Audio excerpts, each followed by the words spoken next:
По традиция в края на месеца ви срещаме с професор Юлиан Вучков, който ще направи обзор на случилото се до момента. Този път професор е избрал темата разрухата на моралната и естетическата ценностна система в лъжедемократична България. Живеем, Милене, в едно колкото драматично, толкова и разгащено, безотговорно, шантаво време на недостижими безумия. Подменяме действителността с ураджийски ласкателства за посредствени лица и даже за пълни нищожества. Цялата тая простотия би била невинна, ако се развихря само под юргана на хората с техните любовници, съпруги, съпрузи, но за съжаление тя се наблюдава, защото тези словоблудства се носят из телевизионните студия и най-вече героите им цъфтят на първите страници на вестниците с огромни снимки, като ни гледат като победители в световни битки. Предложиха да издигнат паметник на Желю Желев пред храм паметника Александър Невски. Такова символично и териториално завладяване на столичното сърце не е позволено дори на такива забележителни държавници като Александър Малинов. Този наш премиер, министър-председател е голям историк, автор на ценни книги, блестящ юрист с исторически заслуги за обявената национална независимост на България през 1908 година. Помисли си къде са мерките. Верно е, че Желю Желев не беше като узъбените и важничещи управляващи от 1989 година насам. Той беше все усмихнат, приветлив, търпелив с политическите си партньори, даже когато не ги харесваше, не му допадаше. Трябва да ти кажа, че на мене аз предпочитах неговата селяшка недодяланост, непохватност, тромавост пред тарикатското перчене, океанското изтощаващо ни словоизливане на Петър Стоянов, пред това тежкарско позиране на Георги Парванов, пред палачовското кривене на Росен Плевналиев. Верно, тези негови минуси така не бяха подходящи за представителната длъжност на един държавен глава, но те ме развеселяваха, аз се примирявах с нея, но е време вече копиеносците на Желю Желев да се кротнат и да се сбогуват с упорството, да го представят като светец в защитата на народните работи, защото по този начин го слагат наравно с Левски, а това е безумство, това е кощунство. Има мярка в съотношенията на стойностите и на личностите, ако щеш. Сега, трябва да ти кажа, че... С очилата не мога да разбера. Моля? Очилата, що си ги прибра? С очилата ги прибра, така изглеждам според мен малко по-млад. Сега, искам да ти кажа, Желю Желев, така както изглеждаше скромен и безобиден, беше железен антикомунист и никак не беше толкова добродушен. Първо, той има грехове. Той заличи приличното ни земеделие чрез така наречените ликвидационни съвети, които възвеличаваше и хваляше. Той заедно с Филип Димитров ликвидира мощно печелещата ни оръжейна промишленост, а няма да му простя и шубенското наречие. Цял живот не се научи да говори правилно, културно и се ъкаше, икаше, екаше и се ненееше. А той е държавен глава и философ. Не, това е непростимо. Това е непростимо. Сега, в същото време искам да ти кажа, че премиера Бойко Борисов с желязно принажежащите му коалиционни съюзници, партньори, с цели 140 безсрамни и безсъвестни депутатски гласа преизбраха Пешо, мозковия Пешо, който просто е един озверял боксер и плаши вече медицинската общност. Тя сънува кошмари само като се сети за него, защото непрекъснато е притеснявано от неговите капризи, от неговите нареждания, от неговите безумия. Днеска едно, утре друго и така нататък. Може да си представиш каква е ценностната ни система. Но телевизионните водещи, особено кракащите дами сред тях, хълцат от възторг. Най-вече пред така наречения Калин Терзийски. Те искат да паднем на колене пред неговото перо. И даже да застинем в минута на почетно мълчание пред него, макар че то горкото скърца и непрекъснато ниже разни баналности в стила на попските, разбираш ли, излияния от черквите.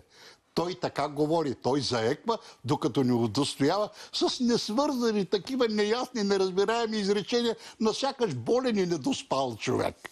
Няма вече никакви критерии, но най-смешна беше неговата история, която той демонстрира много безочливо от екраните с неговата Елен Колева, как се лигавеше докато я прегръщаше, а тя зае героична поза, като разказа колко голяма е тяхната любов, сринала се само след една седмица. Ето това са критериите в България, Милене, но аз искам да ти кажа, че се очудвам как Колевото Ленче вади сили да се мисли за театрална звезда. Тя е много слаба актриса. Тя е ту безлична, на топорчена, като много нейни тиникиени колежки. Сега тая Колева казва, че била много секси и голяма хубавица, а аз мисля, че тя физически и телесно е едно джезве кокали и няма нежната плънка на съблазнителната дама.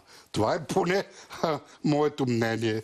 Но аз се сринах, когато тя взех да говори за ролята на чистотата и на морала в любовта, след като си спомних все пак за нейните безкрайни и може би финансово много изгодни креватни авантюри.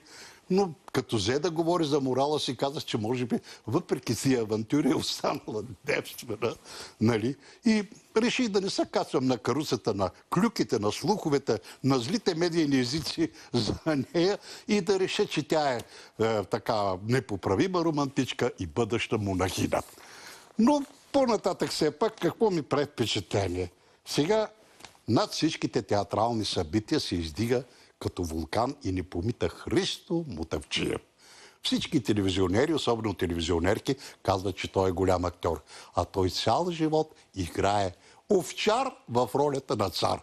Той е Бойко Борисов на театралния и на художествения фронт. Непрекъснато ни съветва не само как да се прави театър изкуство, а как да се управлява държавата, но само по чапката на безпогрешния му любимец Бойко Борисов. Драги ми Милене. Така, продължаваме след рекламата по Нова телевизия.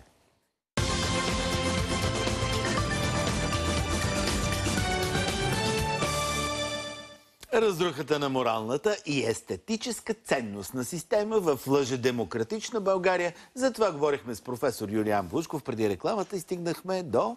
къде? Сега Христо Мутафчиев е нападнат за това, че е подкрепил съкращаването на редица театри, но той опровергава всичко това с едни аргументи в стила на един счетоводител, а не на един сериозен творец. Говори се, че той, понеже е председател на театралната организация, в която членуват много малко хора и предимно посредствени същества, издействал помощи и награди, но главно за много приближените му приятели, както да е, няма значение, но аз никак не викам ура и за актьорите от Народния театър, защото те също върват против ценностната система. Те не желаят да им бъде никой директор, защото си въобразяват, че са голяма работа и трябва да бъдат управлявани само от Господа. Какво самочувствие наистина, а те са едни бройлери в сравнение с работещите гиганти в тая сцена на Народния театър, като например Славка Славова, Спас Джонев, Степан Герцов, Маргарита Дупаринова, Иван Кондов, Георги Черкелов и да не ги изричам. Между прочим, тогава имаше актьори, като Владимир Трандафилов, като Иван Кондов, като Андрей Шапразов, които бяха не само културни, талантливи, те бяха и красавци, те бяха романтични кавалери. И сега има красавци сред актьорите, като Калин Врачански и като Асен Блатечки, само че те трябва да станат не актьори, а манекени за сваляне и за жестоко изоставане на пленени женски сърца. Какво друго да ти кажа, Милена, за Трифон Иванов? Мил, приятен човек, аз също го харесвах, талантлив футболист. Не само това, той смекчаваше много тежките отношения, много острите конфликти в неговата груба, доста брутална професионална среда. Но трябва да ти кажа, че за него се говореше от сутрин до вечер цели 10 дена. Христо Стоичков и Димитър Бербатов, наша гордост, благодарим им, че създават интерес към България и сега до ден днешен. Но за Христо Стоичков се гърми и трещи цял месец, а за Великия Левски, човека, който обрекал живота си на България, отдал и всичките сили, се говори подробно и сериозно само един ден на смъртната му дата, като даже не се отбелязва неговия рожден ден. Кажи ми, моля ти се, къде е критерия? Така.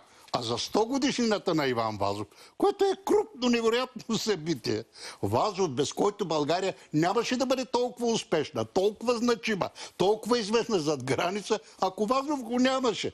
За тая 150 годишна се говореше само 2 дена. Какъв е, отново питам, критерий, ясно, лудориите, идиощините и безотговорностите вилнеят и в областта на скулптурата. Направиха един грозен паметник на Георги Марков, чрез него го представя като пиян и простоват миньор. Освен това, моите почитания към Георги Марков, интелигентен, талантлив, мислещ човек, но вече съм не само изтощен, а съм и възмутен от тая организация той да се представя като велик борец срещу язвите на социализма, след като той беше ласкаво очакван в Тодор Живковите весели компании и агент на Държавна сигурност, а е увековечен на площад журналист, където живеят колосите Елин Пелин и Димитър Димов, които в сравнение с него са просто вълшебници, великани. Той, един талантлив автор, не може да се мери с тяхната пророческа наблюдателност, с тяхната, бих казал, неудържима, смайваща ни творческа фантазия. Сега за Самуил, той е паметник на нашия Александър Хайтов. Аз не казвам, че от край до край е лош. Фигурата е професионално добре направена, заслужава внимание. Но тази огромна глава с тия светещи нощни очи, като фосфорисиращи коледни свещи, превръща този герой в един ядрен вампир.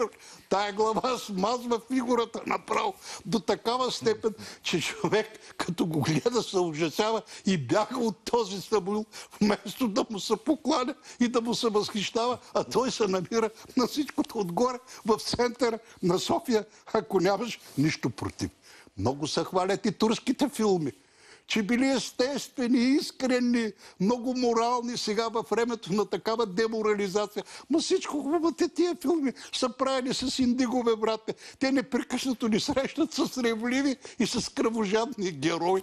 Всичките с некроложни физиономии. И аз като ги гледам, просто да ти кажа, се ядосвам и даже псувам, защото те ме напомнят как сме унаследили много махленски, дърварски и просташки навици на нашите турски съседи през робството ни. Вярвай, че мисля така. Добре, да вървим към финала. Накрая казвам, слушам простотиите на разни министерски началници, учители, асоциации в областта на учебните програми и на учебниците за литература, история. И се ужасявам. Според тях главната мярка за откривателска мозъчност, за висока образовност, за поведенческа напредничавост не са обществените и хуманитарните науки, не е психологическия анализ, а е голата информация на безотказно работещите компютри, SMS-и там, GSM и така нататък. Аз като слушам това си казвам, не е чудно, че много млади хора са толкова бездушни, толкова бездуховни, така агресивно влюбени в себе си, но се утешавам с мисълта, че този безкрайен кошмар е световно явление, от което не знам дали изобщо ще се отървем. Добре, благодаря ти за това гостуване. Продължаваме нататък.